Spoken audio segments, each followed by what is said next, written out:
الحمدللہ والصلاة والسلام علی رسول اللہ وعلی آلہ وصحبہ اجمعین، اما بعد۔ خواتین و حضرات، میں آپ تمام آئے ہوئے مہمانوں کا اسلامک ریسرچ فاؤنڈیشن کی جانب سے دل کی گہرائی سے استقبال کرتا ہوں۔ السلام علیکم ورحمۃ اللہ وبرکاتہ۔ خواتین و حضرات، آج کی ہماری اس نشست کے جو مقرر ہیں، جن کا تعلق سدھارتھ نگر یو پی سے ہے، آپ نے فضیلت کی ڈگری جامعہ اسلامیہ سنابل نئی دہلی سے حاصل کی۔ آپ نے عالمی شہرت یافتہ یونیورسٹی جامعہ اسلامیہ مدینہ منورہ سے سن 2002 میں عربی ادب میں گریجویشن کیا۔ سن 2008 میں ممبئی یونیورسٹی سے عربی ادب میں ہی ایم اے کی ڈگری حاصل کی۔ آپ اسلامک انٹرنیشنل اسکول ممبئی میں 2002 سے بحیثیت مدرس اور اسلامک ریسرچ فاؤنڈیشن کے شعبہ تحقیق میں بحیثیت محقق خدمت دین کا فریضہ انجام دے رہے ہیں۔ آپ پیس ٹی وی کے ایک نامور خطیب ہیں اور آپ ہندوستان کے متعدد مقامات پر خطاب دے چکے ہیں۔ پیس ٹی وی اردو پر نشر ہونے والے آپ کے پروگرام گناہ کبیرہ، فضائل حج، شمع اسلام، سیرت خلفائے راشدین اور فضائل دعا وغیرہ عوام و خواص میں کافی مقبول ہیں۔ آپ کو عربی زبان و ادب اور اسلامک اسٹڈیز کی تدریس میں بصیرت حاصل ہے۔ میری مراد شیخ شمیم فوزی سے ہے، جن کی تقریر کا عنوان ہے توبہ قبول کیسے ہو۔ میں دعوت سخن دیتا ہوں شیخ شمیم فوزی صاحب کو کہ وہ تشریف لائیں اور توبہ قبول کیسے ہو اس عنوان پر اپنے خیالات کا اظہار فرمائیں۔ شیخ شمیم فوزی حفظہ اللہ۔ اللہ اللہ اللہ اللہ اللہ اللہ اللہ۔ ان الحمد للہ نحمده ونستعینه ونستغفره ونستهدیه ونعوذ باللہ من شرور انفسنا ومن سیئات اعمالنا، من يهده الله فلا مضل له ومن يضلل فلا هادي له، ونشهد ان لا اله الا الله وحده لا شريك له، ونشهد ان محمدا عبده ورسوله ارسله بالحق بشيرا ونذيرا، اما بعد۔ قال الله تعالى في القرآن المجيد: اعوذ باللہ من الشیطان الرجیم، بسم اللہ الرحمن الرحیم،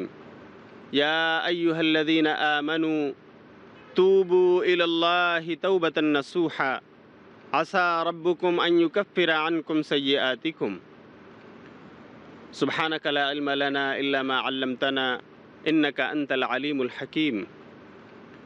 اللهم انفعنا بما علمتنا وعلمنا ما ينفعنا یا رب العالمین، اللهم ارنا الحق حقا وارزقنا اتباعه وارنا الباطل باطلا وارزقنا اجتنابه۔ محترم حاضرین، قابل قدر بزرگوں، دینی و ملی نوجوان دوستو، خواتین اسلام اور پیس ٹی وی کے تمام ناظرین، ہم آپ سب کو جنتیوں کا سلام پیش کرتے ہیں۔ السلام علیکم ورحمۃ اللہ وبرکاتہ۔ آج میں نے جو آیت کریمہ آپ کے سامنے پڑھی ہے وہ سورہ تحریم سورت نمبر 66 آیت نمبر 8 ہے، جس میں اللہ ارشاد فرماتا ہے: یا ایہا الذین آمنوا، اے وہ لوگو جو ایمان لائے ہو، توبوا الی اللہ توبۃ نصوحا، تم سب کے سب اللہ رب العالمین سے توبہ کرو، سچی توبہ۔ عسیٰ ربکم ان یکفر عنکم سیئاتکم، کیوں کہ اللہ رب العالمین امید ہے تمہارے اس توبہ کی وجہ سے تمہارے گناہوں کو مٹا دے گا، تمہاری اس توبہ کو تمہارے گناہوں کے کفارے کا ذریعہ بنا دے گا۔ اس آیت کریمہ کی روشنی میں آج کی اس نشست میں، آج کے اس جلسے میں، آج کی اس بڑی کانفرنس میں ہمارے خطبے کا موضوع ہے توبہ قبول کیسے ہو۔ یہ ایک سوال ہے جس کا جواب انشاءاللہ میں آپ کو آج کی اس نشست میں دینا چاہوں گا۔ اللہ سے دعا ہے کہ اللہ رب العالمین ہمیں دلائل کی روشنی میں اس کا صحیح جواب دینے کی توفیق عطا فرمائے۔ سامعین کرام، ایک بار اسی طرح نبی صلی اللہ علیہ وسلم کے ساتھ صحابہ کرام کی بیٹھک تھی۔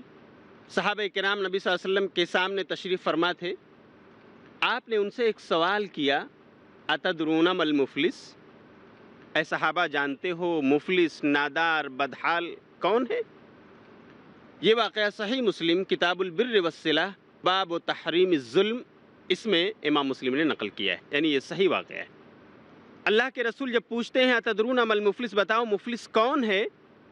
نادار کون ہے، بدحال کون ہے، تنگ دست کون ہے، تو صحابہ کرام جواب دیتے ہیں المفلس فینا من لا درہم لہ ولا متاع، کہ اللہ کے رسول ہم میں مفلس، نادار، بدحال تو وہ سمجھا جاتا ہے جس کے پاس مال و دولت نہ ہو، جس کے پاس پراپرٹی نہ ہو، جس کے پاس جائیداد نہ ہو، ساز و سامان نہ ہو، وہ آدمی مفلس ہے، نادار ہے، بدحال ہے۔ تب اللہ کے رسول صلی اللہ علیہ وسلم خود جواب دیتے ہیں المفلس من امتی، میرے امت کا مفلس وہ انسان ہے یاتی یوم القیامت بصلاۃ وصیام وزکاۃ، کہ جو قیامت کے دن آئے گا اس حال میں کہ اس کی نماز اس کے ساتھ ہوگی، اس کا روزہ اس کے ساتھ ہوگا، اس کی دی ہوئی زکوٰۃ و صدقات اس کے ساتھ ہوگی، لیکن ان نیکیوں کے ساتھ ساتھ اس نے کچھ اور بھی کیا ہوگا۔ وَيَأْتِي وَقَدْ شَتَمَ هَذَا وَأَكَلَ مَالَ هَذَا وَقَذَفَ هَذَا وَضَرَبَ هَذَا، آئے گا وہ اپنے نمازوں کے ساتھ، اپنے روزوں کے ساتھ، اپنی زکوٰۃ کے ساتھ، لیکن اس نے کسی کو گالی دیا ہوگا، کسی کو مارا ہوگا، کسی پر بیجا الزام لگایا ہوگا، کسی کا ناحق خون بہایا ہوگا۔ وَسَفَكَ دَمَ هَذَا، سارے کے سارے لوگ جمع ہو کر اس کے پاس اکٹھے ہو جائیں گے اور کہیں گے اے اللہ میں مظلوم ہوں، مجھے اس نے ستایا تھا، اے اللہ میرا حق اس نے مارا تھا، اے اللہ مجھے اس نے گالی دی تھی، اے اللہ میرا خون ناحق اس نے بہایا تھا، اللہ مجھے میرا حق دلا دے، اے اللہ مجھے میرا حق دلا دے، میں مظلوم تھا، میں مظلومیت کی زندگی گزار کر اللہ تیرے پاس پہنچا ہوں، یہ ظالم تمہارے سامنے کھڑا ہے، اے اللہ مجھے بدلہ دلا دے۔ فَيُعْطَى هَذَا مِنْ حَسَنَاتِهِ، حدیث کے الفاظ اللہ کے رسول فرماتے ہیں تو اس مظلوم کو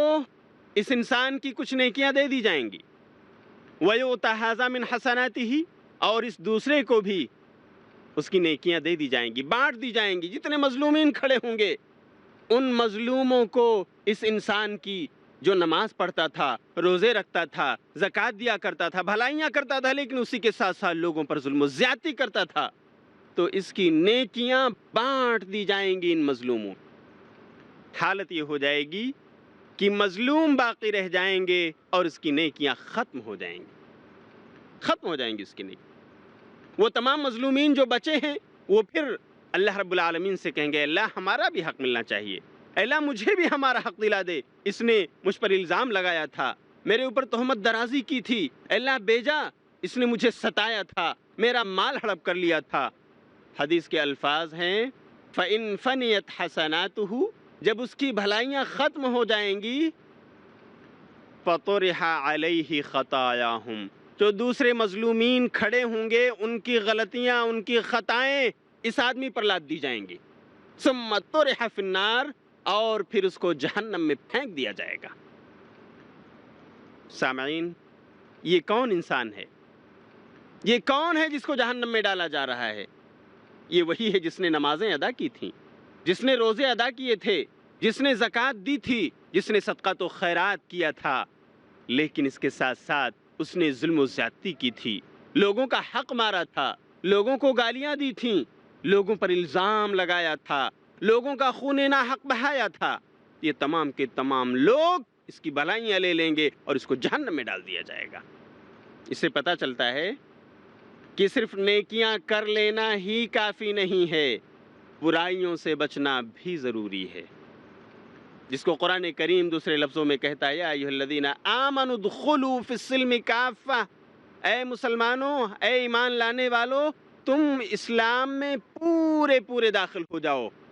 اچھائیاں بھی کرو، نمازیں پڑھو، روزے رکھو، زکوٰۃ دو، صدقہ و خیرات کرو، حج کرو، دوسرے واجبات اور فرائض کو انجام دو، نوافل اور مستحبات کو کرو، لیکن اس کے ساتھ ساتھ گناہوں سے بچو، اللہ نے جن چیزوں سے منع فرمایا ہے اس سے اجتناب کرو، تب تم سچے پکے مومن تسلیم کیے جاؤ۔ اور اس حدیث سے پتہ چلتا ہے کہ اگر ہمیں قیامت کی مفلسی سے بچنا ہے تو ہمیں توبہ کرنا ہوگا۔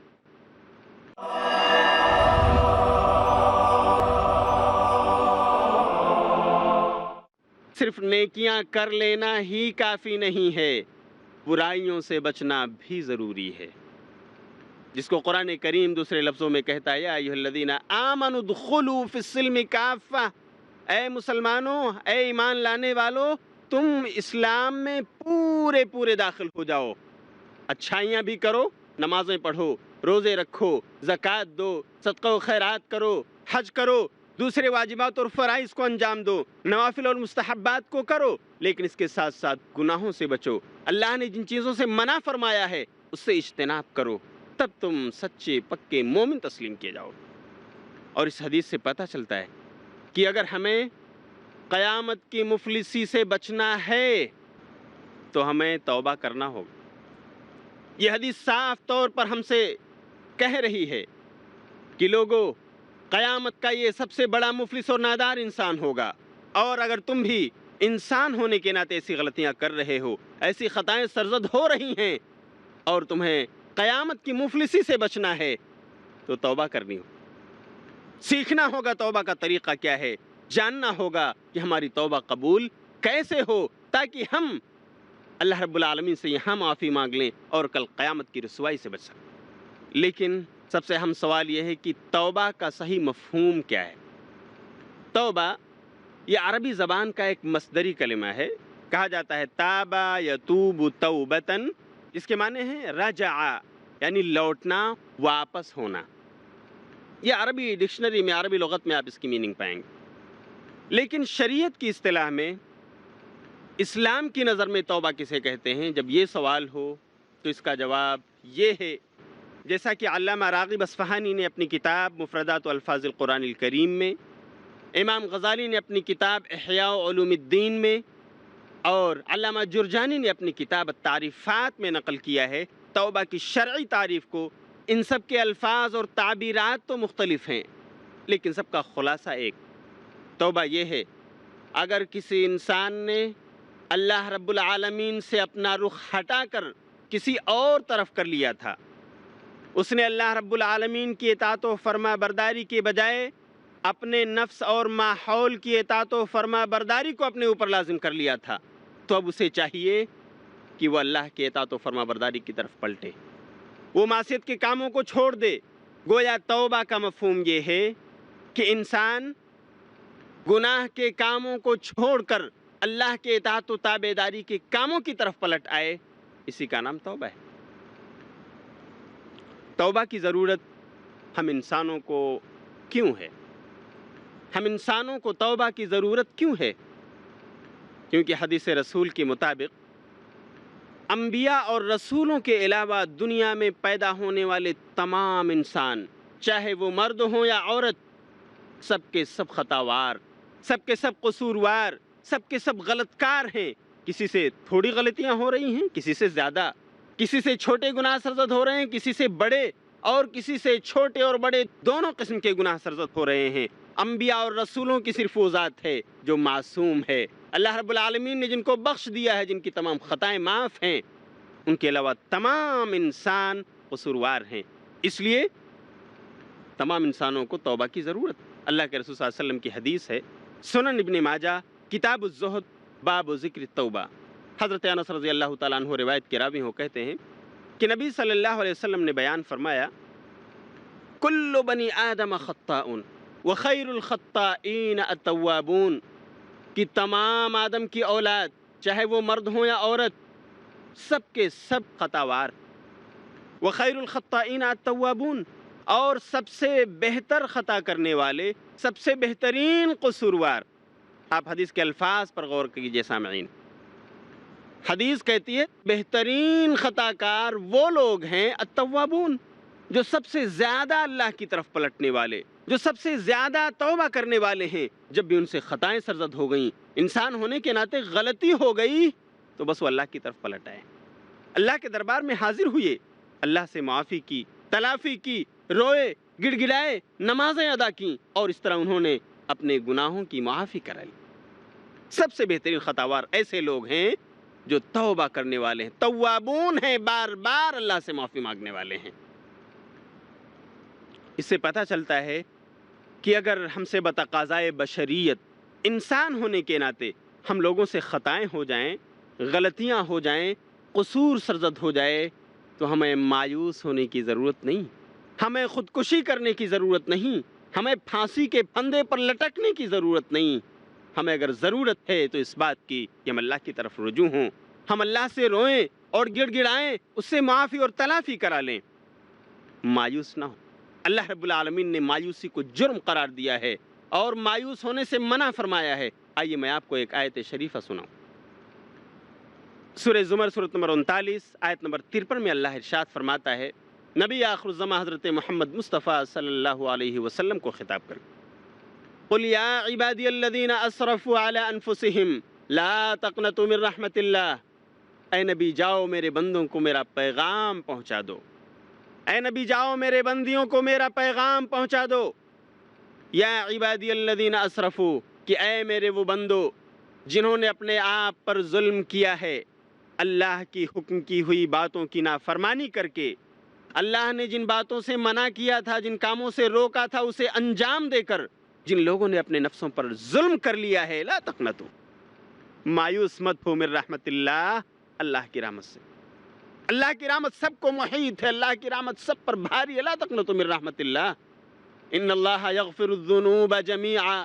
اس لیے کہ اللہ رب العالمین تمام گناہوں کو معاف کرنے والا، چھوٹی بڑی تمام غلطیوں کو درگزر کرنے والا ہے، انہ هو الغفور الرحیم، وہ تو بہت بخشنے والا، بہت رحم کرنے والا۔ کتنی زبردست آیت ہے توبہ کے باب میں، جو انسان کو حوصلہ دیتی ہے کہ اے انسان، اگر تو نے انسان ہونے کے ناطے غلطیاں کر لی ہیں، گناہ سرزد ہو گئے ہیں،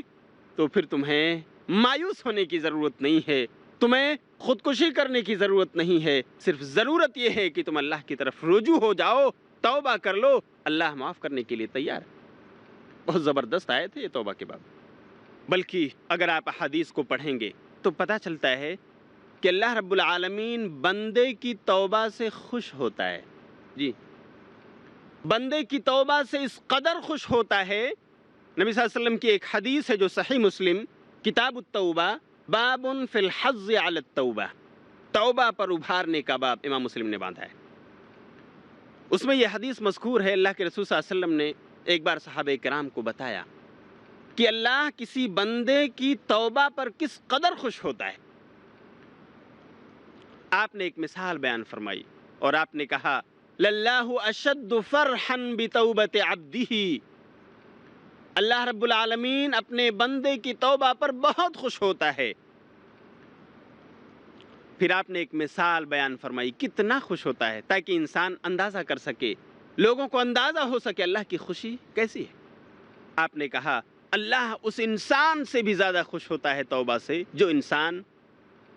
دور دراز صحرا اور بیابان کے سفر پر جاتا ہے، اس کے ساتھ اس کا اونٹ ہے، اس کے ساتھ اس کا گھوڑا ہے، اس کے ساتھ اس کی سواری ہے جس پر اس کا کھانا پینا سب کچھ سامان لدا ہوا ہے، اور وہ انسان جاتے ہوئے راستے میں تھوڑا سستانے لگتا ہے، لیٹ جاتا ہے، آرام فرمانے لگتا ہے، اپنی سواری کو باندھ دیتا ہے، لیکن جب اس کی آنکھ کھلتی ہے تو دیکھتا ہے کہ اس کی سواری غائب، وہ سواری جس پر اس کے کھانے پینے کا تمام تر ساز و سامان لدا ہوا تھا، وہ سواری اس کی آنکھوں سے اوجھل ہے۔ اٹھ کر دور دراز تک نظر دوڑاتا ہے، کہیں کوئی پتہ نہیں، اور اب حالت ایسی ہو جاتی ہے کہ اس کو اس کی موت آنکھوں کے سامنے مڈلاتی ہوئی نظر آتی ہے۔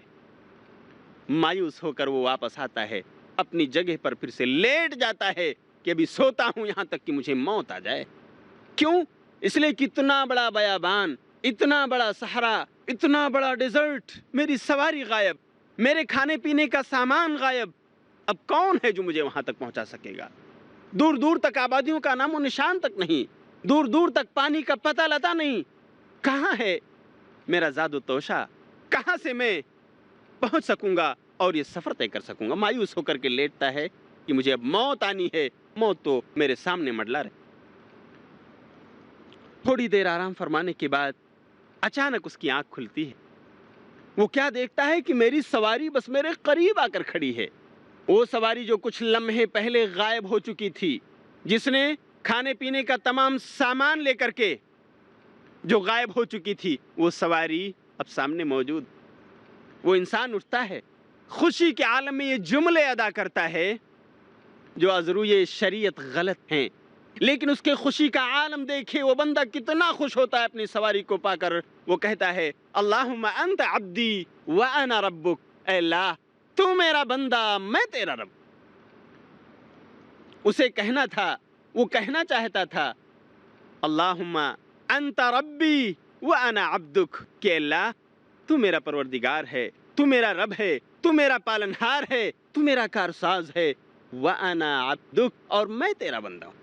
لیکن خوشی کے عالم میں اس قدر وہ گم ہو جاتا ہے، محو ہو جاتا ہے کہ وہ خطا کر جاتا ہے. اخطأ من شدت الفرح، خوشی کے مارے اس سے غلطی ہو جاتی ہے اور وہ کہہ بیٹھتا ہے اللہم انت عبدی وانا ربک. اللہ کے رسول فرماتے ہیں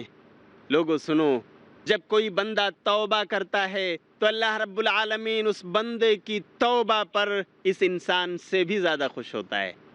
جو اپنی اونٹنی، اپنے ساز و سامان، خورد و نوش کے سامان کو پا کر کے خوش ہوا.